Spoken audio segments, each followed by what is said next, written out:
When I was a kid, I was a wrestler, and I also played soccer. And between every match, every whistle, I would look into the stands. And what I was looking for were my parents. I was looking for them to be together in the stands, cheering me on. They weren't there, not together. And I learned something on that mat before I actually had the words for it. I learned that no matter how hard I competed, no matter how well I performed, I couldn't make the people I needed show up for me. And I carried that empty feeling into adulthood. And when I got married and had my own kids, I made a vow. My kids would never look up into empty stands. My kids would have a mom and dad together through thick and thin. My kids would have the thing I never had. That vow was good. That desire was holy. But that almost killed me. Today, I'm going to tell you about the idol of the intact family. Because if you're a man of faith trying to hold your marriage together while you're dying inside, you need to hear what I learned.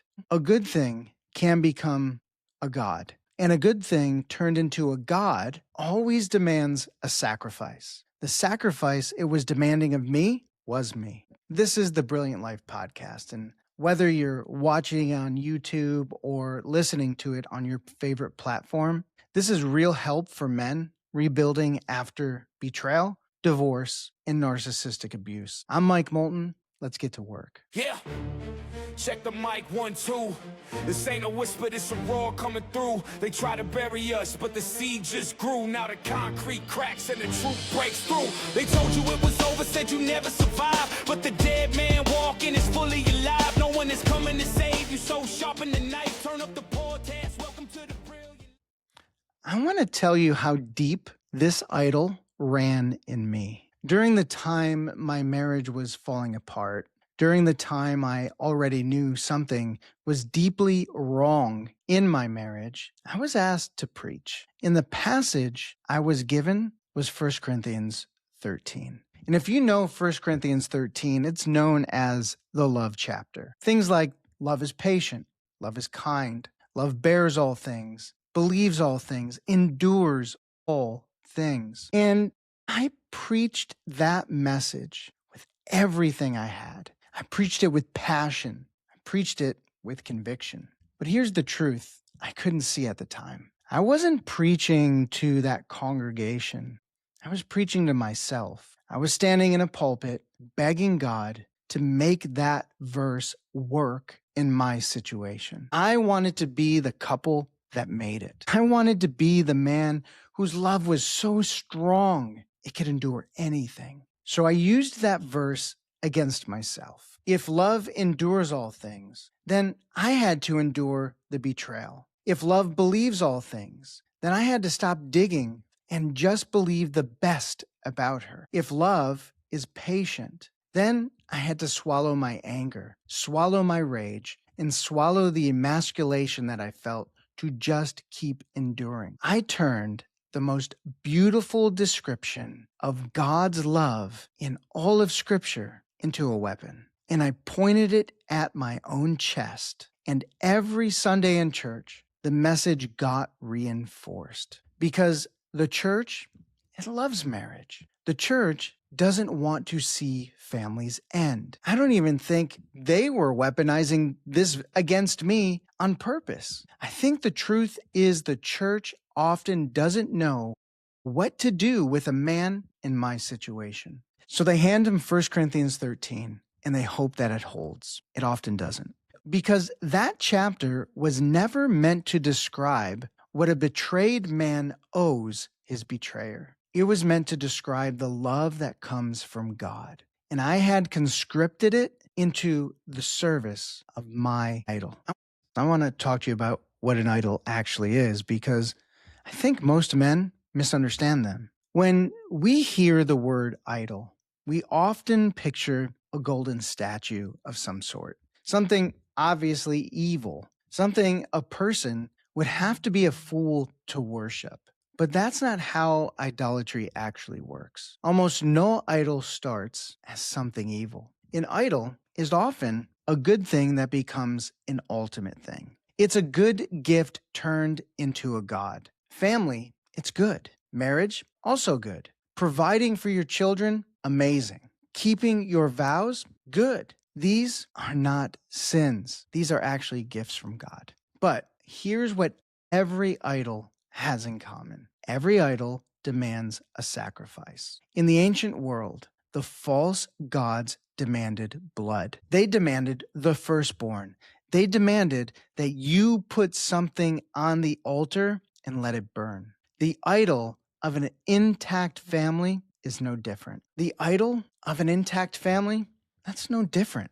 When you take the good gift of family and you make it the ultimate thing, the thing you can't live without, the thing you'll sacrifice anything to keep, then it will start demanding sacrifices. And let me tell you, the sacrifice it demands is you. Your peace goes on the altar, your dignity on that altar, your mental health on the altar, your physical body, your sleep, your heart, and all of it goes on the altar. You start dying piece by piece, and you call it faithfulness. You call it enduring love, but it's not love. It's a sacrifice to a God that was never meant to be a God. The first commandment isn't a suggestion. You shall have no other gods before me, Yahweh says. And sometimes the gods that we put before him are good things that we refused to hold loosely. Now, here's where I really have to say something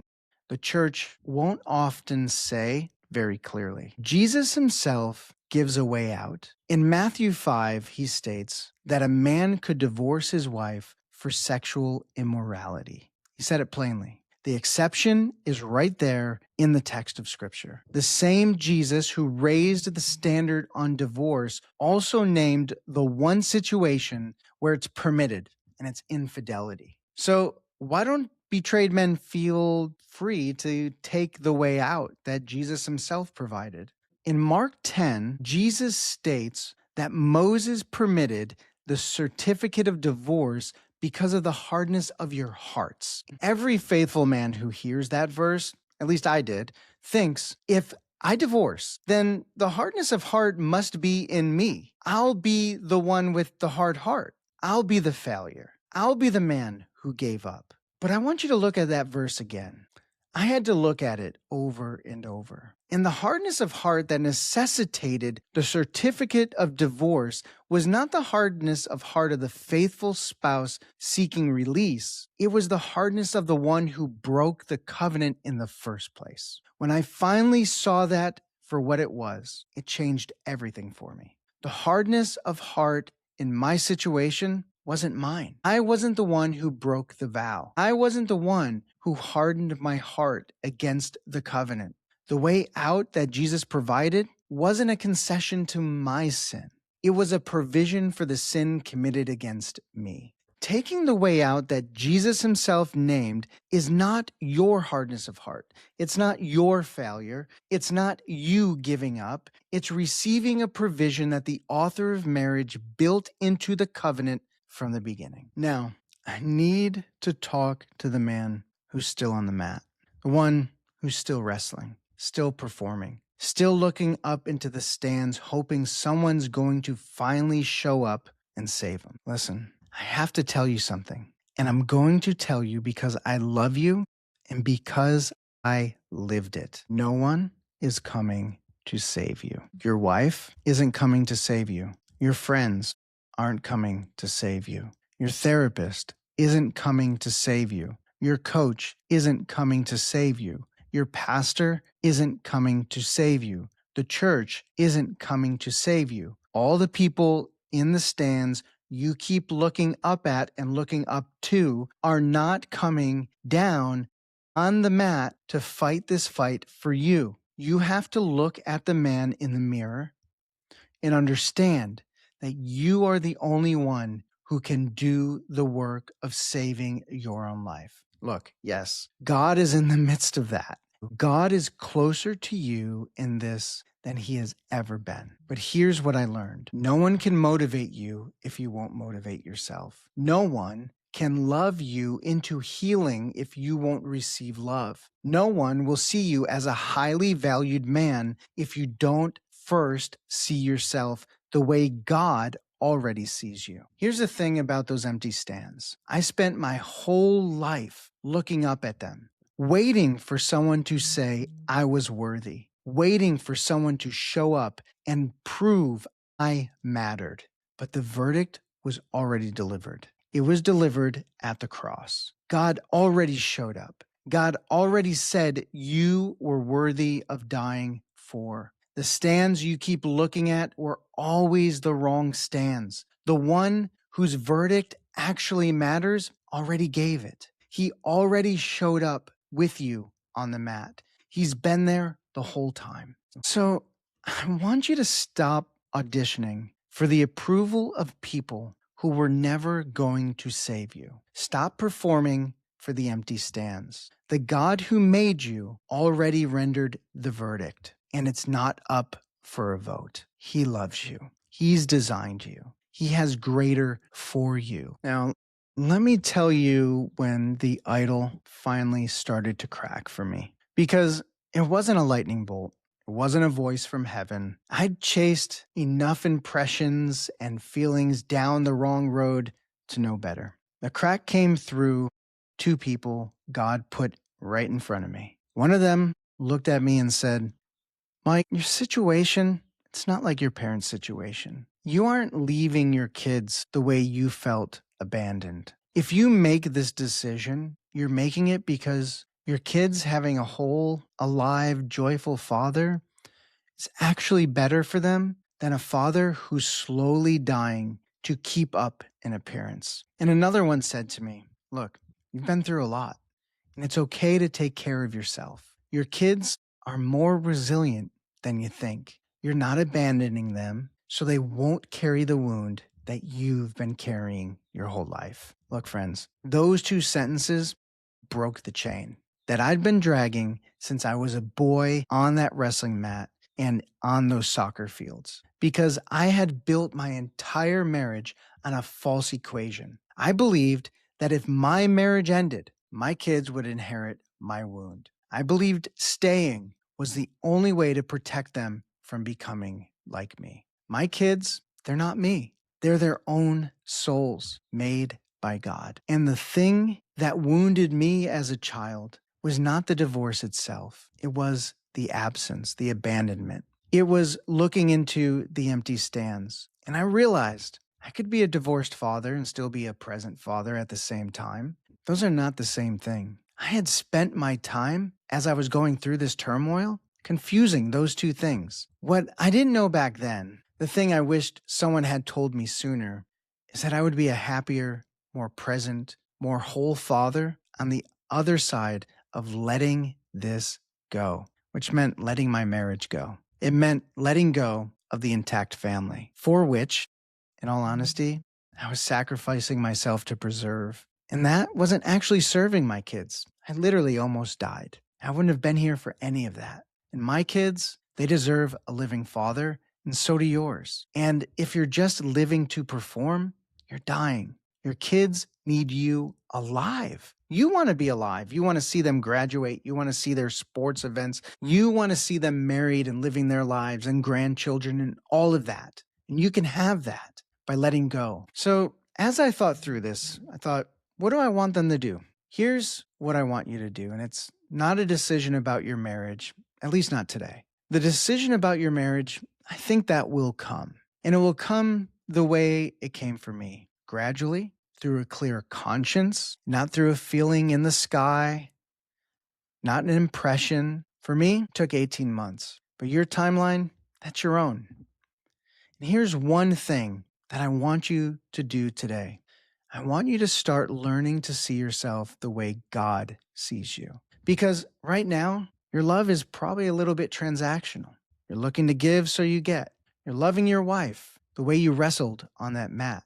Performance, earning, hoping that if you love hard enough, you'll finally get the verdict you've been chasing your whole life. That's not love flowing from a place of peace or a healed place. That's love flowing from an open wound, hoping that someone will heal it and close it. Look, scripture says we love because he first loved us. You can't give what you haven't received. I couldn't give what I hadn't received. A man who hasn't received God's love for himself will always love transactionally because he's loving to get something in return.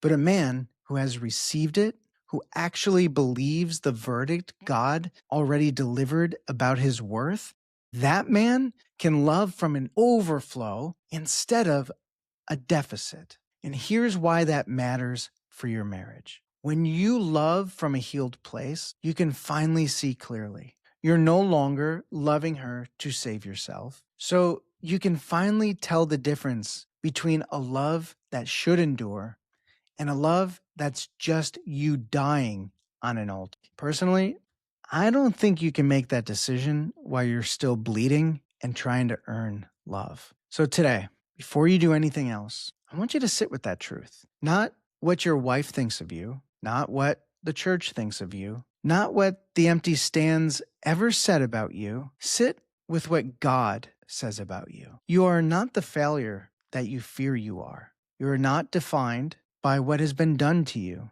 You're a son.